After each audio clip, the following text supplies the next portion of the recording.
Salve, salve nação alvinegra, começando mais um vídeo aqui no canal John do Timão. Então se você tá chegando, já deixa o seu like, se inscreve pra gente bater a meta de 110 mil inscritos. Conto com a colaboração de todos, vamos pra cima e vai Corinthians. Agradeço a presença de todos ontem na live, né? Foi uma live aí, apesar da derrota do Corinthians no Clássico, uma live bacana, com muita participação, né, dos torcedores. A gente debatendo muito sobre os lances, sobre a partida como um todo, né? A situação também da Copa do Brasil e muito mais. Peço também que me sigam nas redes sociais, Instagram, TikTok, Kawaii, Twitter, todos os links aqui embaixo na descrição. Vamos pra cima e editor, pode rodar a vinheta. Salve o Corinthians! Bom, família, tivemos o clássico majestoso ontem em Brasília, São Paulo e Corinthians, que ficou em 3-1 para a equipe do São Paulo. E cara, a gente falou muito, né, ontem na live sobre a partida em si, o que foi o jogo, a questão das expulsões, né, que praticamente ditaram o ritmo do jogo. O Corinthians perdeu por 3-1 e acabou o jogo com 2 a menos em campo. E isso influencia totalmente no jogo. E aí, a questão para mim é a seguinte, tá? Até revi os lances, vi comentários de torcedores corintianos, vi comentários de torcedores são paulinos, e pro torcedor são paulino entender é o seguinte, cara, a gente não tá questionando o pênalti do Fagner, a gente não tá questionando a expulsão do André Ramalho. O que a gente está questionando do árbitro é critério. Critério. Simplesmente critério. Por quê? O primeiro cartão amarelo do Fagner, eu consigo mostrar outros 5 lances iguais no jogo que o árbitro não deu cartão. O primeiro cartão amarelo do Fagner. Ok? A expulsão do André Ramalho. Por qual motivo que o André Ramalho deu a cotovelada no Luciano? Porque o jogo estava parado e o Luciano foi dar um chapéu no André Ramalho. Ou seja, cartão vermelho para o André Ramalho, cartão amarelo para o Luciano por retardar o reinício do jogo. O Corinthians ia pegar a bola para fazer a falta, ele meio que saiu com a bola, tirou a bola do time do Corinthians. O Caleri tomou um amarelo por isso. O Corinthians foi para bater a falta, ele deu um bico na bola para a lateral. O Luciano fez a mesma coisa. Então, segundo amarelo pro Luciano e expulsão do André Ramalho. Então seriam 2 expulsos, um para cada lado, no mesmo lance. Nem isso ele fez. Agora, em questão de cotovelada, meu Deus do céu. O pessoal do meu timão separou alguns lances aí, né? Teve até uma foto na sequência. Pô, tem a do Alan Franco no Yuri, na lateral, no lance da expulsão do André Ramalho, tá? No lance. Porque a jogada acontece na lateral, o Alan Franco dá a cotovelada, o árbitro nem falta deu e seguiu. O Arboleda soltou o braço no rosto do Yuri dentro da área. Do Yuri, no começo do jogo. Uma bola que o Arboleda foi proteger. Segue. O Caleri soltou o braço no rosto do André Ramalho. Mas assim, uma cotovelada clara, nítida. Segue.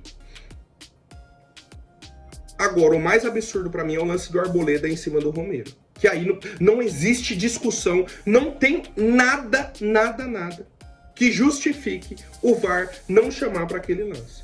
O Arboleda sobe, dá uma cotovelada no rosto do Romero, dentro da área, que é um lance de escanteio. O Romero fica na área, pede o atendimento, acaba o jogo, o Romero mostra a boca dele toda cortada. E o VAR não reviu o lance. Por quê? Por qual motivo? Não tem como, não existe uma explicação que me mostre o motivo do VAR não ter chamado. Porque ali foi um pênalti claríssimo pro Corinthians, tá? Claríssimo. Não existe discussão, não tem debate, não tem nada. Foi um pênalti claríssimo pro Corinthians que o VAR não chamou. O árbitro não deu, né? E o VAR não chamou para revisão. Então, mais uma vez, critério. Se vai dar cartão para esse tipo de lance do André Ramalho, você tem que dar cartão nos demais lances do São Paulo. Se vai dar o amarelo do Fagner, o Lucas fez uma falta por trás no José Martínez. Ele deu um pisão no pé do Rodrigo Garro e ele não tomou nenhum cartão amarelo. Nada. Esse que é o ponto. Critério. Tá? Sobre a partida em si, um primeiro tempo ruim do Corinthians, né, que a gente comentou ontem. Primeiro tempo bem ruim do Corinthians. Só que a gente sai no primeiro tempo tomando o gol de pênalti e com o Fagner expulso. Iniciamos o segundo tempo melhor no jogo. Melhor. Criamos oportunidades. E aí a gente tem a expulsão do André Ramalho. Então assim, não tem mais análise a partir da segunda expulsão. Não tem mais o que você debateu, que você tá com 2 a menos, né? A gente toma o gol do Arboleda, fizemos o primeiro gol com o Yuri, né? E aí praticamente no último lance a gente toma o 3-1, tá? Um lance que tava 5 jogadores pro São Paulo para 2 do Corinthians. São Paulo criou ali 3, 4 contra-ataques e não conseguiu fazer o gol, em superioridade numérica. Corinthians foi pro tudo ou nada. Se empatar, tá ótimo. Perdeu 2-1, perdeu 3-1, não muda nada pra gente, né? E foi isso a partida de ontem, tá? Uma arbitragem assim, ó, cara, bizarra, porque não existe discussão, não tem debate, né, sobre esses lances. Falando sobre a rodada, cara, quem tava perto do Corinthians perdeu também, né? E os times que se enfrentaram, os resultados foram positivos. Atlético Goianiense e Flu, quem venceu foi o Atlético Goianiense, que é o lanterna, né? Uma vitória que leva o Atlético a 21 pontos, nem mexe na situação da tabela. Cuiabá perdeu, Flu perdeu, Corinthians perdeu, Vitória perdeu, Atlético Paranaense perdeu, Criciúma perdeu. O Grêmio foi o único que conseguiu empatar na rodada, né? Empatou com o Botafogo, e Juventude e Bragantino empataram porque se enfrentaram, tá? Então, a rodada em si foi muito boa. Se o Corinthians tivesse ao menos empatado, já teria ultrapassado o Vitória. Estaria fora da zona do rebaixamento nesse momento. Mas, né, por conta dessas questões que a gente debateu aqui e tudo mais, foi a partida de ontem, né? Foi a rodada de ontem. Então, influência na rodada, pouquíssima. A gente segue, próxima rodada em casa, um jogo bem difícil contra o Inter, que vem numa sequência muito boa, só que o Corinthians tem que se impor em casa para vencer esse jogo. É a rodada aí antes da data FIFA, né? Então não tem que poupar jogador, não tem mata-mata, não tem nada. Temos que entrar para vencer. Tivemos o Fabinho Soldado, né, questionando também a questão de critério da arbitragem. Ele falou praticamente a mesma coisa que o John falou, né? Ele falou, simplesmente estamos exigindo que os árbitros tenham os mesmos critérios, né? Ele comentou sobre lances do jogo, como o John fez aqui também, né? E é isso. Questionamentos, isso e aquilo, mas solução, nada, né? Solução, na prática a gente não vê essa mudança. O nosso técnico Ramon Dias, né, que inclusive ontem foi muito criticado na live, tá? E eu falei sobre a responsabilidade dele também nessa partida, mas eu coloquei principalmente o primeiro tempo ruim, né, do Corinthians no jogo, primeiro tempo ruim, uma mudança de postura no segundo tempo, mas que o time do Corinthians foi impossibilitado de praticar o futebol. Não tivemos a chance de competir contra o São Paulo no segundo tempo por conta dessas situações, tá? E é isso. Seguindo com as novidades, aconteceu uma coisa no Corinthians que é bizarra, tá? Tivemos o problema com o Flamengo, né? O John nem comentou aqui no vídeo de... A gente comentou ontem na live, né? Mas vou trazer aqui pro vídeo. A CBF alterou a data do jogo da volta da Copa do Brasil para o dia 20 de outubro, um domingo. Por quê? Porque no meio de semana tem data FIFA, até a terça-feira é data FIFA, dia 15. Então o Corinthians e o Flamengo poderiam jogar dia 16 ou dia 17. Isso está definido desde que foi montado o calendário. Tudo ok, tudo certo, segue a vida. De repente, a CBF perguntou pro Corinthians, dá para mudar a rodada da Copa do Brasil para o fim de semana? O Corinthians falou, não tem porquê. CBF, não, então beleza. Foi e mudou. E a CBF tá passando por cima do próprio regulamento. Por quê? Só o time mandante pode pedir alteração de data. O time visitante não pode pedir alteração de data. Primeiro ponto do regulamento. O Flamengo já passou por cima disso. O Flamengo e principalmente a CBF, tá? Porque o Flamengo pode ir lá e fazer o pedido. Eles vão, vamos tentar. O que não pode é a CBF acatar esse pedido. Por quê? Quando o Corinthians teve o problema na inscrição do Memphis por conta do fuso horário da Espanha, não teve conversa. Não, passou a data, acabou. Agora o Flamengo pedindo alteração de data. E o pior, é porque teremos jogadores convocados. É o principal argumento. E aí o Flamengo vai jogar desfalcado. Vamos lá. Então, pro Flamengo não jogar desfalcado, né, pro queridinho da CBF não jogar desfalcado, o que eles vão fazer? Vão jogar a rodada da Copa do Brasil pro fim de semana e colocar uma rodada do Brasileirão no meio de semana. A CBF disse que não tinha condições de organizar. A CBF argumentou, né? Eles justificaram, a gente não tem condição de organizar a rodada da Copa do Brasil no meio de semana.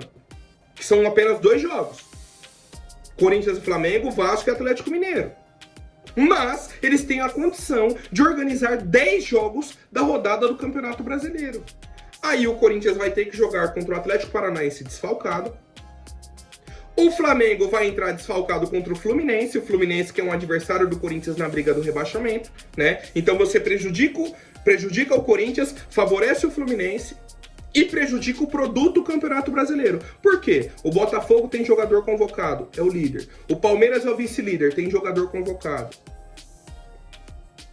Certo? Todos os times ali do Campeonato Brasileiro que tem algum jogador convocado vão ser prejudicados.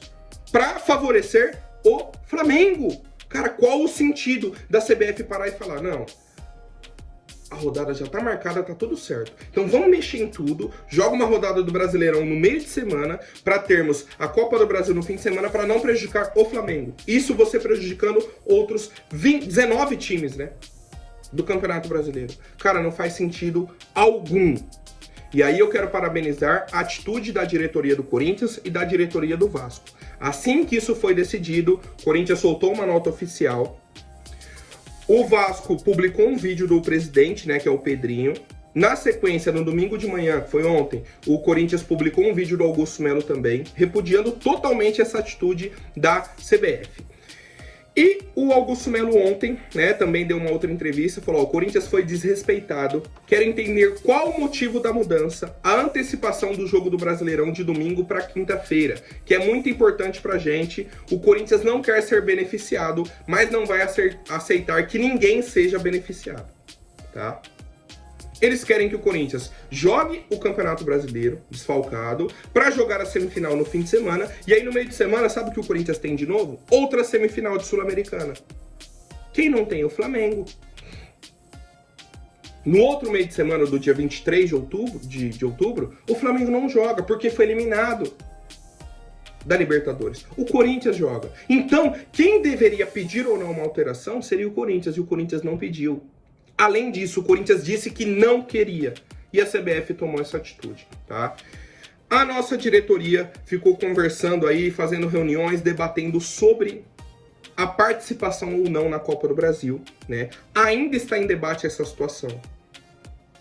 Caso a CBF não volte atrás com essa decisão, existe a possibilidade do Corinthians não entrar em campo, tá? Essa possibilidade existe, está sendo debatida dentro da diretoria do Corinthians. Qual que é a situação que aconteceu no meio disso tudo?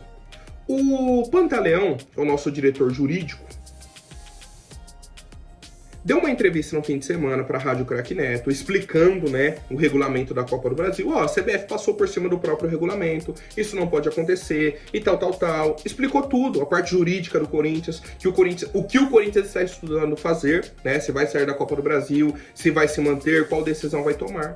Para hoje, segunda-feira de manhã, o Pantaleão soltar uma nota oficial e se despedir do Corinthians. O nosso diretor jurídico, que estava no meio dessa briga do Corinthians, né, contra a CBF, soltou uma nota oficial falando, percebi uma visão diferente da diretoria, né, da visão que eu tenho, falta de transparência nas diretrizes, e aí por isso deixei o meu cargo.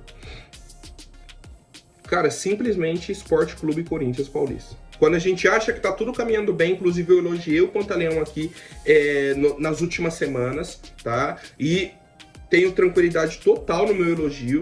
O trabalho jurídico do Corinthians nos últimos meses vem sendo muito bem feito, né? Até em julgamentos, em acordos e tudo mais. Mas o Augusto Melo poderia dar uma justificativa para isso. O porquê da saída do Pantaleão, que parecia estar muito bem alinhado com a diretoria, até, por exemplo, no dia da transparência. Parecia que estava tudo tranquilo. Qual é o real motivo? O que aconteceu? Tá? Seria interessante que a torcida soubesse disso. Tá? Ainda mais pelo momento que a gente vem vivendo. A gente está no meio de uma situação muito polêmica envolvendo o Corinthians e a CBF. Mais do que nunca a gente precisa do time jurídico. E aguardamos aí cenas dos próximos capítulos, tá? Bom, e só para fechar esse assunto de Flamengo, CBF e tudo mais, é o nosso adversário do meio de semana e o técnico Tite foi demitido hoje de manhã, né? Então, o Flamengo vem com um técnico interino, o Felipe Luiz, que era o lateral esquerdo aí do Flamengo, vem para comandar o time por enquanto, tá? Então, pelo menos para o jogo de quarta-feira agora, é o Felipe Luiz que vai ficar no banco, tá? E família, agora falando sobre mercado da bola, essa notícia aqui, cara, me surpreendeu, né? Inclusive foi o Fabrício Romano, que é um dos principais setoristas aí de mercado da bola do futebol europeu, trouxe que o Corinthians tá praticamente fechado com o meio-campista Jessé Costa. Fui pesquisar, é um canadense, ele tem dupla nacionalidade, né? Do Canadá e de Portugal. É um meia, um segundo volante ali, mais ou menos. Tem 19 para 20 anos e chegaria para o Corinthians. Ele estava no Wolfsburg da Alemanha, tá? Eu nunca vi esse cara jogar. Fui pesquisar a carreira dele. Começou no futebol do Canadá, foi para o futebol da Alemanha, mas nunca jogou profissionalmente. Pela idade dele, ele só jogou categoria de base, sub-17, e agora estava no sub-19. E aí o questionamento que eu tenho é, esse cara chegaria para categoria de base, né? Porque até onde eu sei as inscrições estão fechadas. De Sul-Americana e Copa do Brasil é certeza, do Brasileirão é quase certeza também. Então, se o Corinthians está contratando esse meio-campista aí, o Jessé Costa, seria para a categoria de base, né? Para o time principal não faz sentido e não teria por que contratarmos agora, tá? Inclusive o Fabrício falou que o contrato seria assinado hoje, segunda-feira, dia 30, que é hoje. Tá? Então, a gente aguarda aí mais atualizações e seguimos acompanhando, tá? Por hoje é isso, família. Amanhã eu volto com mais novidades. Até mais, um forte abraço e vai Corinthians!